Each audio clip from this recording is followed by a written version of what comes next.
Assalamualaikum warahmatullahi wabarakatuh. Selamat malam teman-teman.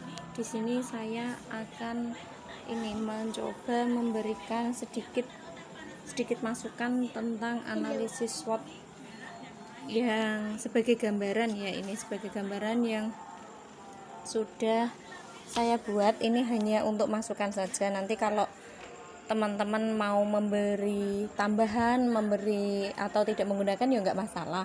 Ini sebagai gambaran saja untuk referensi.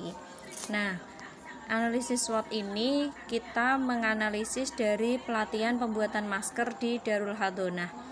Dari analisis SWOT ini kita rinci satu persatu. S-nya adalah strength, kekuatan.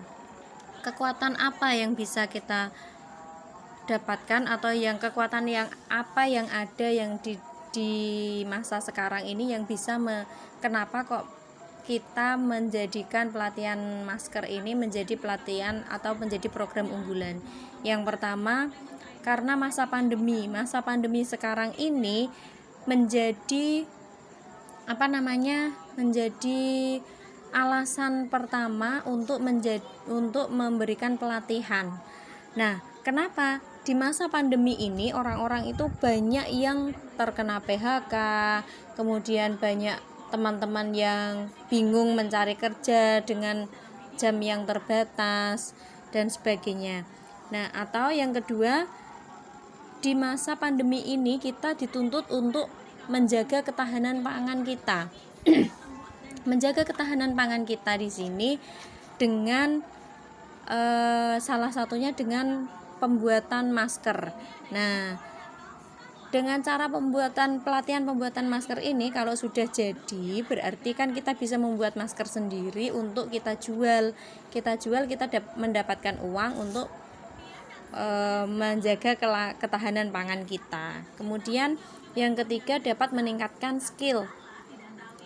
Kita yang di rumah saja, diharuskan di rumah saja, kemudian teman-teman yang sekolahnya dari rumah, semuanya serba dari rumah ini bisa kita masuki, bisa kita berikan skill-skill keterampilan yang bisa menambah keterampilan dari teman-teman yang ada di Darul Hadonah. Kemudian di era new normal nanti kita semuanya keluar rumah itu harus pakai masker. Jadi ini kesempatan bagi kita untuk melakukan pelatihan pembuatan masker.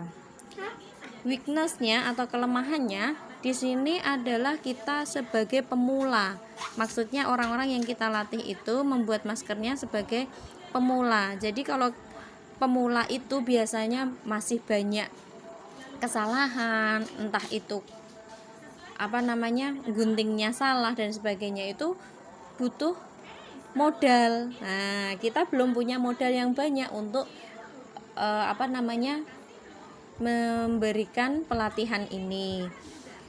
Kemudian kenyamanan. Maksudnya di sini adalah ketika kita bisa membuat masker yang pemula tadi ya, berbeda dengan orang yang sudah terbiasa membuat masker, mungkin dipakainya itu kurang nyaman, butuh jam terbang yang tinggi, butuh kesabaran, butuh ketelitian dan ketelatenan. Itu weakness-nya. Kemudian opportunity, O-nya kesempatannya itu di Darul Hadonah itu belum pernah ada pelatihan pembuatan masker. Itu satu, jelas kalau memang belum ada, kemungkinan ketertarikan itu lebih tinggi. Kemudian yang kedua, daya beli masker masyarakat itu tinggi. Kenapa? Karena di masa-masa sekarang ini, di COVID ini, di masa pandemi ini, orang-orang itu ketika keluar rumah harus memakai masker.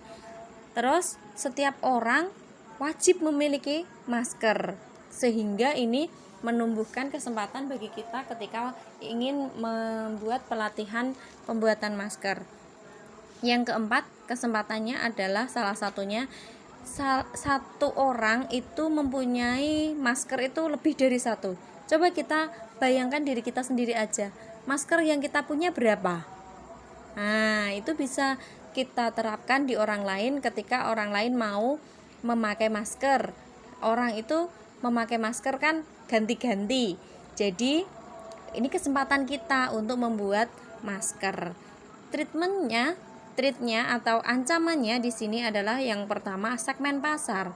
Kita perhatikan kita mau jual kemana masker yang kita buat nanti, itu yang pertama. Kemudian yang kedua, kita harus memperhatikan pesaingnya atau pedagang masker, sesama pedagang masker. Nah, kalau sudah ada pedagang masker, kelebihan apa yang masker yang kita berikan dari masker yang kita dapat itu? Adakah kelebihan daripada masker yang sudah dijual? Apakah ketika kita memakai masker ini dijamin akan masuk surga atau yang lainnya? Nah, itu bisa menjadi kelebihan kita. Yang ketiga, brand. Nah, ketika kita sudah bisa membuat masker, kita jual di lapangan, itu nanti brand kita apa? Nah, label kita apa? Nah, itu yang perlu kita perhatikan ancaman-ancamannya. Yang perlu kita analisis SWOT-nya mulai dari S, W, O, dan T. Itu ya teman-teman. Ini teman-teman tidak harus mengikuti saya, cuman ini sebagai referensi aja. Gitu nggih. Terima kasih.